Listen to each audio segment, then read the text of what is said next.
Dear audience, এখানে গল্প শুনতে আসছেন? এখানে তো গল্প শোনানো হয় না, শুধু ঘটনা শোনানো হয়। আসসালামু আলাইকুম, welcome back. Here on black magic YouTube চ্যানেলে আপনাদের সবাইকে স্বাগত জানাচ্ছি। আমি শাহিন। ডিয়ার অডিয়েন্স, প্রতিদিনের মতো আজকেও প্রস্তুত আছেন তো? বাংলাদেশে গ্রাম অঞ্চলে বিভিন্ন মানুষের সাথে ঘটে যাওয়া একটি নির্মম রক্তহীন করা ভৌতিক ঘটনা শোনার জন্য আজকে যে রক্তহীন করা ঘটনাটি আপনাদের আমি শোনাব, সেই ঘটনাটি আমি সংগ্রহ করেছি আমাদের এই গ্রামের কোনো একটি লোকের কাছ থেকে। তো সেই লোকটা এই কাহিনীটা আমাকে যেভাবে শেয়ার করছে, আমিও ঠিক তার মতো করে বলার চেষ্টা করব। আশা করি সম্পূর্ণ কাহিনীটা শুনবেন, আর আমিও যথেষ্ট চেষ্টা করব আপনার মনোযোগটা ধরে রাখার। তো আসুন, আজকে আর কোনো কথা না বইলা সরাসরি আজকে রক্তহীন করা কাহিনীটা আপনাকে শোনাই।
দেখি পুরো বাড়িতে গাছপালা ঝড় জঙ্গল দিয়া ভইরা গেছে, ঘরের ভিতরে পর্যন্ত গাছ হয়ে গেছে, ঘরের কোনো সিস্টেমই নাই।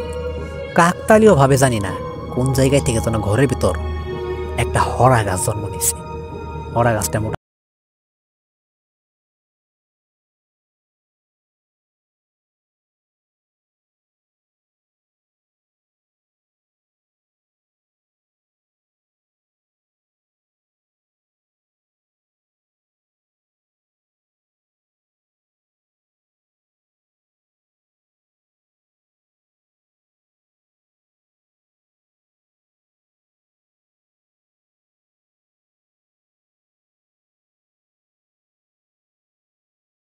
তারা। রাতে সবাই মিলে শুয়ে থাকি, আনুমানিক 1-2টা। হঠাৎ করে মনে হয় আমাদের যে খাওয়া দাওয়া করার জন্য ডেক পাতিল থাকে, সেগুলো হঠাৎ করে কেউ ফালাই দিতেছে। লাইট জ্বালায় দেখি থালি বাটি পইরা আছে, কিন্তু কেউ নাই। সবকিছু ঠিকঠাক করে রাইখা দেই। হঠাৎ করে মনে হয় কে যেন পানির ঝক আছে না, পানির ঝক, পানি ভর্তি করা, সেটা উঁচা কইরা কেউ পানি ঢালতেছে। এবং লাইট জ্বালানোর পর দেখি হ্যাঁ, পানি পইরা আছে, জগও মাটিতে পইরা আছে, কিন্তু কেউ নাই। তখন মোটামুটি আমরা ভয় পাই। এভাবে 1 দিন 2 দিন 3 দিন, আর কত সহ্য করা যায়, যেহেতু থাকার জায়গায় একমাত্র এটাই। পরের দিন আমাদের এলাকার এক হুজুরের কাছে যাই। হুজুরকে নিয়ে আসার পর হুজুর যেই বাড়িতে আমার পা রাখছে, তখন সে বইলা উঠছে, আমি আর একটু যাবো না, এখানে একটা সমস্যা আছে। আজকের মতো আমি চইলা গেতাছি, আজকের রাতটা সাবধানে কাটান, কালকে আমি সমস্ত কিছু ব্যবস্থা কইরা পরবর্তীতে আমি এখানে আসতেছি। তো এটা বইলা হুজুর ঠিক পরের দিন আবারও একদম আসরের নামাজ শেষ কইরা তারপরে সে আসে। হুজুর প্রথমে আইসা পুরো বাড়িটা তার মতো করে সে বন্ধ করে। বন্ধ করার পর বাড়ির চার কোনায় 4টা তাবিজ গাইরা দেয়। গাড়ার পর বলে এই তাবিজগুলা পারতে মানে 3 মাসের মধ্যে কেউ যেন না তোলে। এবং কাহিনীটা কি জানো? তোমরা তো অনেক দিন এই বাড়িতে ছিলা না, তাই না? তোমাদের ঘরের ভিতরে কাকতালীয়ভাবে একটা হরা গাছের জন্ম হয়েছিল। এবং যেহেতু ঘরের ভিতরে বাড়িটা একদম পরিত্যক্ত, এই গাছটাতে খুব শক্তিশালী 3 থেকে 4টা খারাপ জিনের বসবাস ছিল। গাছটা যে কেটে ফেলাইছ, তারা তোমাকে বিরক্ত করার জন্য খুব চেষ্টা করতেছে।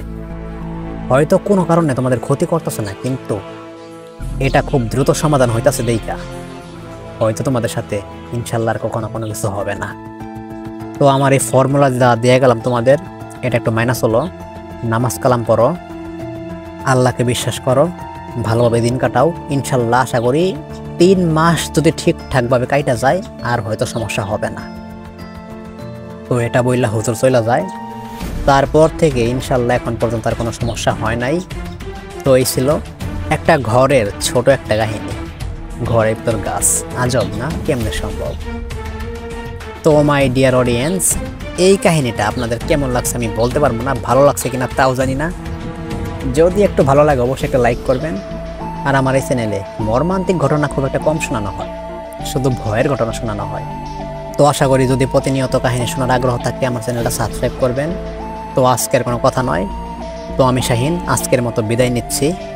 আসতেছে আগামীকাল একই সময় আবারও রক্তহীন করে একটা ভৌতিক ঘটনা নিয়ে। তো সেই পর্যন্ত সবাই ভালো থাকবেন, সুস্থ থাকবেন এবং ফিয়ার অন ব্ল্যাক ম্যাজিক এই ছোট ইউটিউব চ্যানেলের সাথেই থাকবেন। ধন্যবাদ।